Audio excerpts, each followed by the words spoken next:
My job here at NARI is doing research based on poultry, livestock research, and my specialized area is in poultry research. I've been specifically into poultry nutrition, poultry meaning broilers, chickens, village chickens, ducks, those ones that we keep mostly in the country. So I've been doing research based on poultry.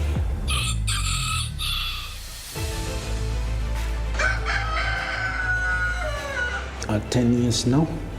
I came in as a cadet scientist, trained into livestock research part of it, and then I've been here since since 2012. Yeah.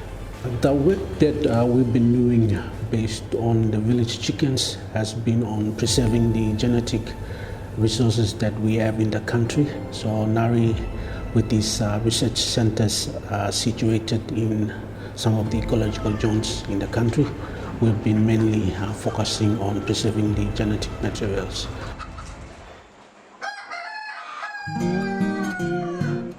The National Agriculture Institute has been focusing its research work on preserving the genetic resources of village chicken. Now, with the decline in the production of village chicken farming, recently NARI is promoting farming of village chicken in the rural areas of PNG, where there is minimal protein intake. In an exclusive interview for Talk the Demand, Elly Solomon, the livestock scientist with NARI, said they are focusing now on village chicken because it's readily available in the remote villages throughout the country. Livestock plays a role in improving the protein level of intake in the country, with where the people could have access to some of the resources that we have, like the village chickens and even the ducks, which are already available, but the capacity for farmers on knowing on how to taking care of this are not there. So our focus has been on how we could help and assist those farmers through our research, and that's what NARI has been doing.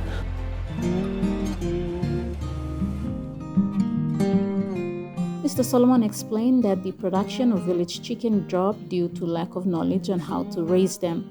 Therefore, NARI is now looking at educating interested people or farmers on how to properly raise village chickens.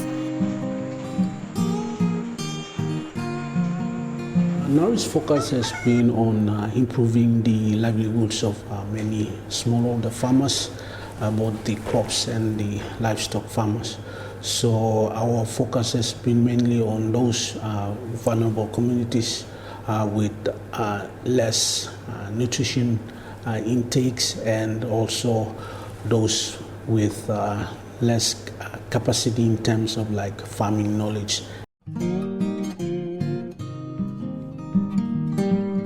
NARI is also taking advantage of other means of communication to disseminate important technical knowledge on village chicken. They have been utilizing the mainstream media, social media, and in-person training for farmers.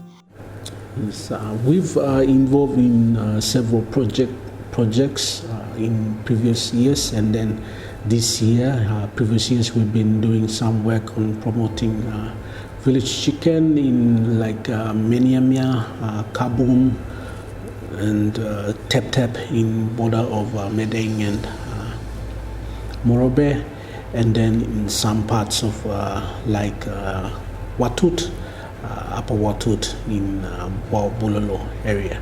Those are areas that we've been promoting village chicken, and also another concept that we've been doing is establishing some of the breeding units for some of the allergies in those areas that I've mentioned earlier.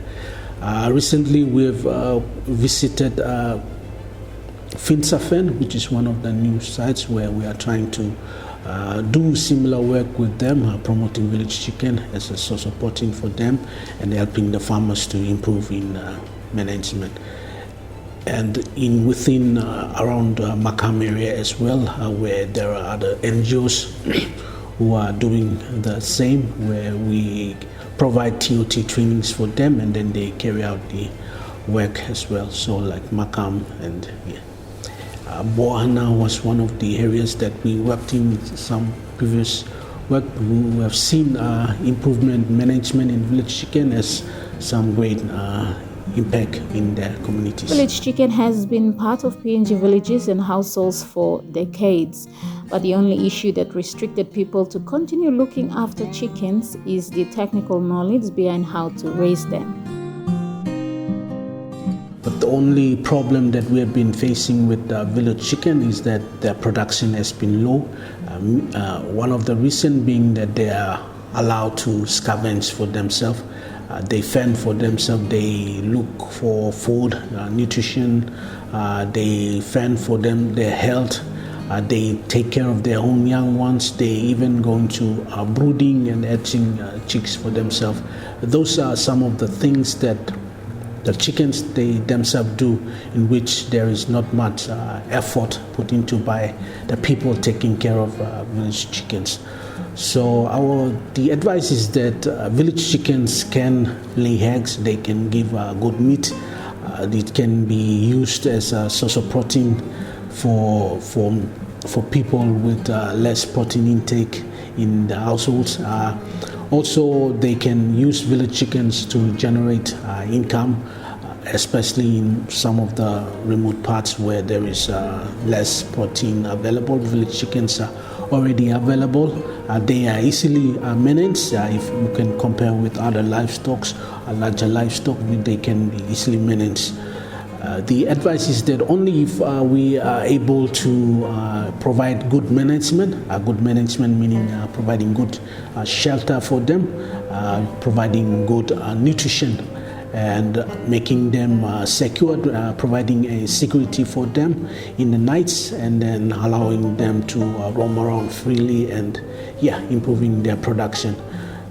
If and only if we can improve their productivity, then that's village chicken has a lot of advantages which can help us.